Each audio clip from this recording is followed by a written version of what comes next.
I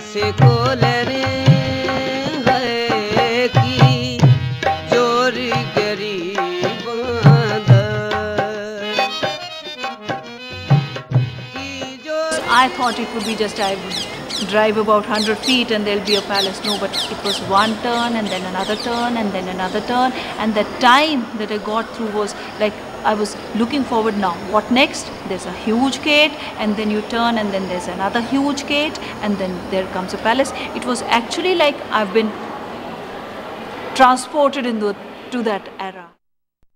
You know, if you were to look at the map of Amritsar, one is very surprised to find that the fort of Gobindgarh is not located within the walled city of Amritsar, but is located on the northwestern side of the city. The first question that comes to your mind is that why is this fort not located in the city? Because typically that is how the citadels were built. If they were built, it would be inside the city.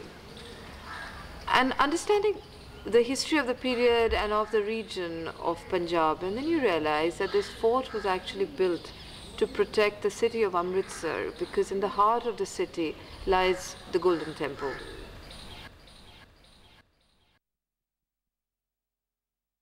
The evolution of the fort, the oldest layer would be the innermost courtyard from the Bhangi period, possibly consolidated by Maharaja Ranjit Singh with more impressive fortification walls and bastions.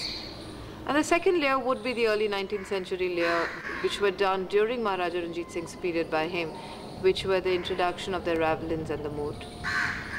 It drew its inspiration from the fort architecture of Europe. The people who brought this knowledge of European fort architecture to Maharaja Ranjit Singh were possibly General Allard and General Ventura from France. Maharaja Ranjit Singh built Tosha Khana in the Gobindgarh Fort to house his treasury in Amritsar. I mean, there are sources, historical sources that inform you that he used to keep his money with the bankers, and he was advised by Jaswant Rao Holkar that he should keep his treasury with himself. The most imposing structure in the inner courtyard is a circular plinth, which is clearly from the period of Maharaja Ranjit Singh. But the upper layers, which is a building sitting on top of the circular plinth, is a colonial construction. You have a two-storied colonial building called the Darbar Hall, which clearly wasn't the Darbar Hall of Maharaja Ranjit Singh. It was something which was built during the British period, and maybe the name was given to this structure by the Indian Army. Over the last few decades, we've seen in Punjab that there's been a lot of reconstruction of the historic buildings, namely the old gurdwaras associated with the Sikh gurus. And somehow it seems that Sikh community, at least the people who've been reconstructing these gurdwaras, feel embarrassed that the buildings were built of brick and lime and such modest materials.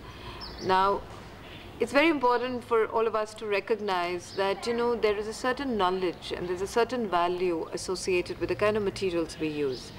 And while there was a reason why the fort of Gobindgarh was built with mud and lime and brick, and to do conservation would really mean that if we would lose something from the building, if somebody were to turn around and say that, okay, let's put marble on the walls of the ramparts, we must use mud and brick and carry forward that there is a knowledge that this represents. There is a certain understanding of military engineering, why mud and brick and lime have been used in the construction of the Gobindgarh.